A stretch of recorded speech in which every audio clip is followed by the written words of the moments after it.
हो नमस्कार. नमस्ते. तुम्ही हरी पांडुरंग हॉटेल चालवत असताना सुद्धा बेकरी पाव मस्का पाव किंवा वेगवेगळे बिस्किटं बनवता. या व्यवसायाकडे कसं वळलात आणि इथे काय काय बनवता? नमस्कार, माझं नाव विशाल शिंदे. आम्ही हॉटेल श्री हरी पांडुरंग चालवत असताना बेकरी व्यवसायात आम्ही आज 4 वर्ष आले पदार्पण केले. आम्ही मोठ्या प्रमाणावर गव्हाची खारी, बर्गर बन, पिझ्झा ही गव्हाची खारी बनवतो. अशा प्रकारे गव्हाचे बिस्किट बनवतो. हे असे त्याप्रमाणे गहू स्वतः दळतो आपण. हायजीन रॉक सॉल्ट वापरतो आपण, सेंधा नमक, फिल्टर पाणी वापरतो. सगळं मशीन मेड आहे. पाव पण मशीन मेडच बनवतो आपण. सर्व काही पदार्थ आपण हायजीन मेंटेन करून आणि स्वच्छतापूर्ण हायजीनमध्ये सगळं तयार केलं जातं. हे बर्गर बन तयार होतात. ते त्याच्यानंतर जेवढे कॅफे आपल्या तालुक्यात सर्व कॅफेंना आपला माल जातो. ही एक मशीन आहे. ही मशीन डेकोन आहे. त्याच्यानंतर हा पावाची मशीन आहे. याच्यामध्ये पाव तयार होतात, केक तयार होतात. त्याच्यामध्ये प्रूव्हिंग चेंबर आहे आपला हा मोठा. याच्यामध्ये पाव फर्मेंटेशन होतं. जनरली लोकल बेकरीमध्ये पोती गुंडाळली जातात. आपण हायजीन मेंटेन करण्यासाठी आपण हा चेंबर घेतलेला आहे. याच्यात पूर्ण पावाचे गोळे तयार झाले, मशी झाले की आपण फर्मेंटेशनला टाकून आपण 2 ते 2.5 तास याच्यात ठेवतो. मग तयार झालेले पाव आहेत का? नाही, तयार झाले दाखवतो मी. मग याच्या बेकिंग होती. याच्या बेकिंग झाल्यानंतर बनवण्याची प्रक्रिया पूर्ण, भाजण्याची प्रक्रिया याची पूर्ण होती. तयार झालेले पाव तिकडे आता क्रेटमध्ये. त्याच्यानंतर मग इकडं खारी आहे, टोस्ट, ब्रेड हे तयार होतं ह्या साईडला ह्या मशीनमध्ये. ही अशी आता मस्का खारी तयार झालेली आपली. बघू शकता. टेस्ट करू? हा, करा. ही मस्का खारी मैद्याची, ती तुम्हाला मागाशी होती गव्हाची. काय काय वापरतो? याच्यावर ते घी येतं आहे स्पेशल. आपण डालडा, वनस्पती डालडा कशातच वापरत नाही. आपण घरगुती तूप आणि खारीचं घी हेच वापरतो. कसं किलो? हे आता आपण साधारण पॅकेट घेतलं 200 ग्रॅमचं तर 80 रुपये आणि किलो घेतलं की 300 रुपये. बाहेर कसं किलो मिळतो? बाहेर नाही, आपले 2-3 आउटलेट आहेत नारायणगाव आळेपाटामध्ये. माझं म्हणणं असं आहे, बाहेर सरासरी लोकल बेकरीमध्ये घ्यायला गेली की 180-200च्या रेंजमध्ये खारी भेटती आणि स्टँडर्ड खारी घ्यायला गेली प्रीमियम क्वालिटी तर ती 350 ते 400च्या मध्ये जाते. आपली त्यांच्या मनाने स्वस्तच आहे. त्यांच्या मनाने स्वस्त आहे, ब्रँडेडच्या मनाने. अच्छा. आणि ही एक खारी, ही एक मशीन आहे. याच्यात खारी हवा टोस्ट तयार होतात. हे टोस्ट तयार होतात. आता हे गव्हाचे टोस्ट आहेत. किती वेळ लागतो तयार व्हायला? गव्हाचे टोस्ट तयार व्हायला एक मोठी प्रोसेस आहे. पहिले ब्रेड सारखे स्लाइस तयार होतात. त्याच्यानंतर ते एक 7-8 तास गेल्यानंतर कट करून मग कडक तयार करायचं. त्याच्यावर आपण नमकीन पण करतो, फरसाण नमकीन. हे चकली विकली बनवतो आपण. अशी चकली आहे, चकली बेसनाची चकली. त्याच्यानंतर ही शेव आहे, मिसळची शेव. आपण होलसेल पण करतो. शेव, पापडी, चिवडा सगळं प्युअर हिरा बेसनमध्ये. आम्ही 2 भाऊ आहेत आणि मॅनेजमेंट ठेवली मी स्वतःची आपली. 2 डिवाइडमध्ये आम्ही 2 भाऊ करतो सगळं. सेक्शन 2 सेक्शन 2 जण पाहतो. पावामध्ये काय काय वापरतात? पावामध्ये मैदा येतो, रॉक सॉल्ट येतं, सेंधा नमक येतं. अख्ख्या इंडस्ट्रीमध्ये, बेकरी इंडस्ट्रीमध्ये कधीच वापरलं गेलं नाही. त्याचा फायदा म्हणजे आपल्या शरीरातलं विष बाहेर पडतं, शुद्धता असते. काय तुम्ही सांगायला पुरावा काय? लॅब टेस्ट करू शकता. आम्ही जे मीठ वापरतो तुम्हाला दाखवतो मी. आम्ही मीठ कोणतं वापरतो ते. त्याच्यानंतर फिल्टर पाणी आहे. त्याच्यानंतर जे आम्ही पावडरी ज्या वापरतो त्या सगळ्या ब्रोमेड फ्री असतात. जनरल केमिकल असतं का? नाही, तेच सांगतो तुम्हाला. म्हणजे ज्या दाखवतो. आता ही एक पावडर आहे. ह्या सगळ्या आपण आहे ना ब्रोमेड फ्री पावडर वापरतो सगळ्या. म्हणजे जेणेकरून आपण हॉटेल इंडस्ट्रीला बघतो कलर वापरतात, टेस्टिंग पावडर वापरतात, शरीराला घातक आहे. तर तसे पावडरमध्ये ब्रोमेड असतं. ते आपण त्या ब्रोमेड फ्री माहिती आहे, ते ब्रोमेड नसतं. त्याच्यामुळे ते शरीराला थोडं चांगलं असतं. आता मला माफ करा, परंतु काही ठिकाणी हल्ली पावाची साईज कमी झाली, म्हणजे उतरू पट्ट्यामध्ये. कदाचित तुमच्याकडे नसेल. तिकडची तक्रार बरोबर आहे? थंडीमुळे होतं की काय नेमकं? नाही, 2च प्रकार होतात. एक तर तुमचं ग्रॅमेज कमी केलं की पाव बारीक होणार, आणि जर तुमची फर्मेंटेशन असतं, फुगवण्याची प्रक्रिया तुम्ही लवकर टाकला, कस्टमरला लवकर द्यायचं म्हणून, त्याच वेळेस फक्त बारीक राहील. 2च गोष्टी. बाकी पाव बारीक होण्याची मात्र ते आपल्या हातात आहे प्रक्रिया. आपण किती मोठा बनवायची. थंडीमुळे असं काय नाही. आपण जर अजून समजा 2 तासाच्या ऐवजी 2.5 तास ठेवलं तर तो पाव अजून थोडा मोठा होईल. त्याच्यामध्ये ग्राहकाचा लॉस आहे का बनवणाऱ्याचा फायदा आहे? नाही, छोटा केलं की बनवणाऱ्याचा फायदा आहे, ग्राहकाचा लॉसच आहे तिथे. म्हणून आम्ही होत नाही. नाही, आमचे ग्रॅमेज ठरलेले. पाव पाहायला मिळेल का? हो, भेटन पाव पण पाहायला भेटेल. या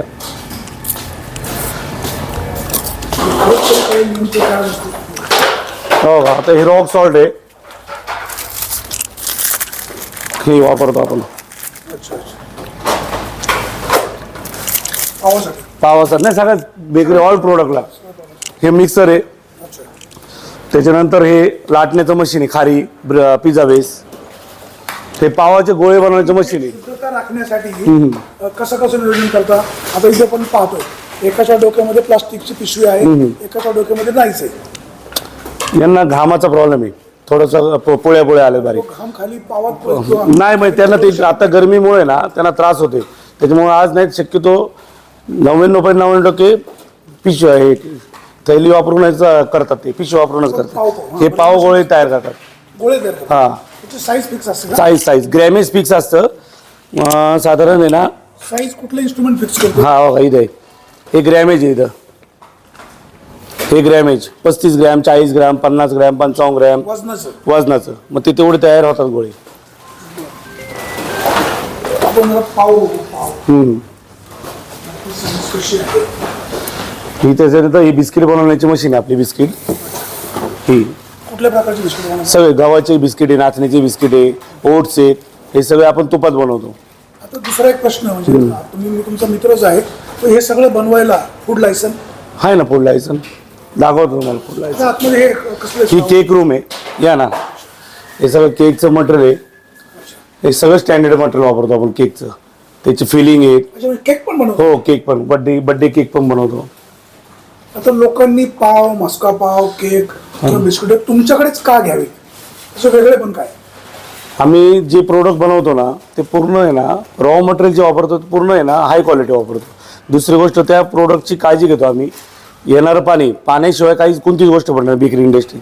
ते पाणी आम्ही प्युअर फिल्टर पाणी वापरतो. आणि दर 3 महिन्याला आम्ही टेस्टिंग असते आरओची. आणि रॉ मटेरियलमध्ये आम्ही ब्रोमेट फ्री आणि गहू स्वतः दळतो आम्ही. गव्हाचं पीठ वापरत नाही रेडीमेड. हे वेगळं पण आहे आमचं. अजिबात अपायकारक एकही वस्तू आम्ही ते वापरतो. तुम्ही ज्या वस्तू बनवता हा, नैसर्गिक बऱ्यापैकी नैसर्गिक, केमिकल मुक्त पावडर आहे सगळ्या. आपण जरा पाव बघू. हां, पावाची सांगा. आता हे बर्गर तयार झालेले आहेत असे. याच्यामध्ये काय असतं? हे बर्गर आहे आपले मैदा बर्गर. आपले कॅपेला चालतात. हे सँडविच ब्रेड आहेत. हे ब्रेड असे तयार होतात. हे सगळे कॅपेला लावतात. लोकलला नाही, घरगुती गिऱ्हाईक कमी असतं, पण सगळं कॅपेलाईनचं. हे पाव आहे तिकडं. हे असं पॅकिंग करून आपण विकतो. लूजमध्ये विकतच नाही. हां, गरम असलं की पॅकिंग करता येत नाही. आता याची साईज काय? याची सरासरी 170 ते 180 ग्रॅम पावला ती भरती. 160 ते 180 मध्ये डिपेंड वजनावर. हा, वजनावर डिपेंड आहे. हो का, सगळी एकसारखीच आहेत. आता हो का, हे सॅम्पलिंग करायचं? हो, करू शकता. कुठे काटा कुठे कशावर करणार? काटावरच करणार. 160 ग्रॅम.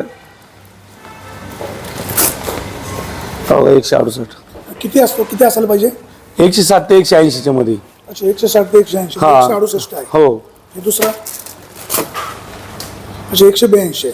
सरासरी आहे. हायच आहे. नाही, ते तेवढं ते 5-10 ग्रॅम प्लस मायनस होणार, पण 150 आत येणार. सरासरी आता मार्केटमध्ये 140 ग्रॅम, 125 ग्रॅम असे पावला देत.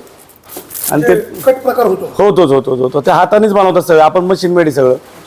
हा, मशीन मेड असल्यामुळं ॲक्युरेसी भेटती. अच्छा. आणि आपल्या तालुक्यात 2 तालुक्यात पाव बनवण्याची मशीन कोणाकडेच नाही. 2 तालुक्यात? हो, 2 तालुक्यात नाही. तुमच्याकडे आहे? हो. किती गुंतवणूक आहे? ही गुंतवणूक साधारण टप्प्याटप्प्यात गेली 60च्या घरात. आता मला एक सांगा, तुम्ही एक मराठी युवक आहे, या व्यवसायाकडे वळावं. जनरली पाव बनवणारे वेगळीच लोक असतात, बरोबर आहे, बाहेरचे लोक असतात. जुन्नर तालुक्यातील एक मराठी युवक पाव असे जे पदार्थ बनवतात, पाव, बिस्किट, खारी, इकडे वळाले कसे आणि कोणाची गाईडलाईन? आमची फूड इंडस्ट्रीमध्ये 3री पिढी काम करते. 1951-52 पासून आमची मिसळ, वडा, भजीचं हॉटेल होतं नारायणगावमध्ये. त्याच्यानंतर वडिलांनी आईस्क्रीमचा कारखाना टाकला. कारखान्यानंतर आम्ही जेवणाच्या लाईनला 1996 साली उतरलो. मधल्या पिरियडमध्ये एक 5-6 महिने बेकरी चालवली होती वडिलांनी. ती थोडीचं कुठंतरी त्यांचं राहून गेलं होतं. आणि मग बेकरी इंडस्ट्रीत आता जिथं जावं तिथं सगळं लोकल हायजीन नाही आणि एक मिडल क्लास लोकांना एक क्वालिटी माल आणि हायजीन ही बेकरी बघायलाच भेटत नव्हती. आणि जनरली आजपर्यंत कुणी लवकर बेकऱ्या बघितलेल्या नव्हते. तर आमचं एक मत होतं, आज आपलं फूड इंडस्ट्रीमध्ये 3री पिढी आणि जुन्नर आंबेगाव तालुक्यात आपलं नाव आहे आणि आपण पारदर्शकता ठेवलेली आपल्या व्यवसायात. आमच्या किचनमध्ये कुणी येतं आज 25-30 वर्षापासून, आम्ही काहीच लपवून ठेवलं नाही. मग त्या हिशोबाने पण बेकरी आम्ही अटॅच ठेवली की जेणेकरून सामान्य लोकांना पण ती बेकरी कशी असती ही कळावी आणि करताना चांगलं करायचं, नाही तर करायचंच नाही. ह्या दृष्टिकोनातून आम्ही ह्या बेकरी इंडस्ट्रीत 1.5 वर्ष सर्वे केला. त्याच्यानंतर ह्या सगळ्या मशीनी आम्ही स्वतः इम्पोर्ट केल्या. आमच्या वडिलांचं गायडन्स याला सगळ्यात मोठं आहे, त्यांची इच्छा होती. आता मार्केटमध्ये बिस्किटे असतात हां किंवा इतर ज्या काही वस्तू असतात, औषधं असतात, त्याला एक्सपायरी असते. ओके. या पावाला वगैरे एक्सपायरी किती? 2 दिवस फक्त.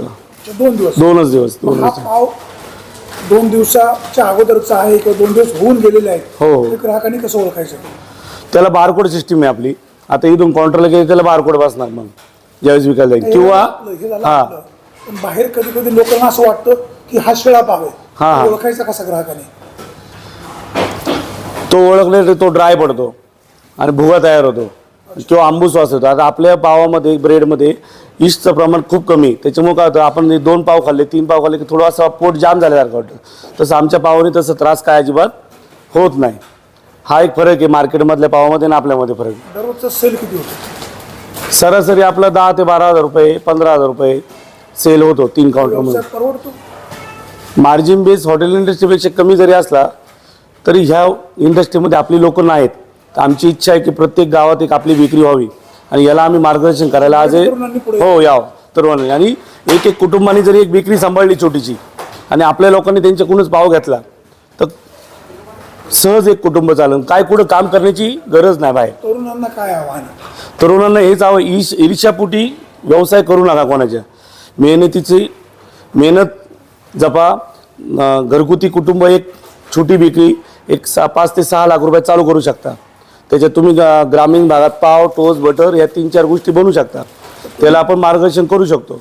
आता जे मगाशी म्हणाले की एखादा तरुण हा व्यवसाय सहज करू शकतो, हो. साधारण किती जागा लागते आणि प्रथम दर्शनी भांडवल किती लागतं? साधारण जागा कमीत कमी 400-500 स्क्वेअर फूट पाहिजे.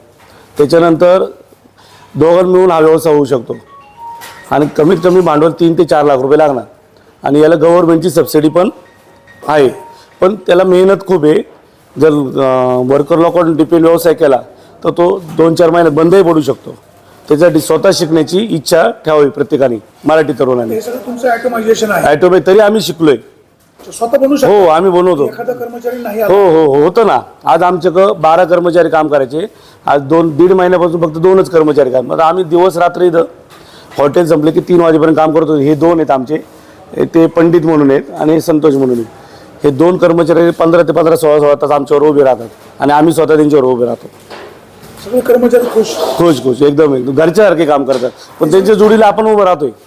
हे सगळे कामगार कुठले? हे सगळे आपले मराठी आणि एक UPचे आहेत. 3 पंडित आहेत आणि एक मराठी पोरगा आहे, असे 4 जण आहेत आता आपल्याकडे. चला, तुमच्या व्यवसायाला नवीन वर्षानिमित्त खूप खूप शुभेच्छा.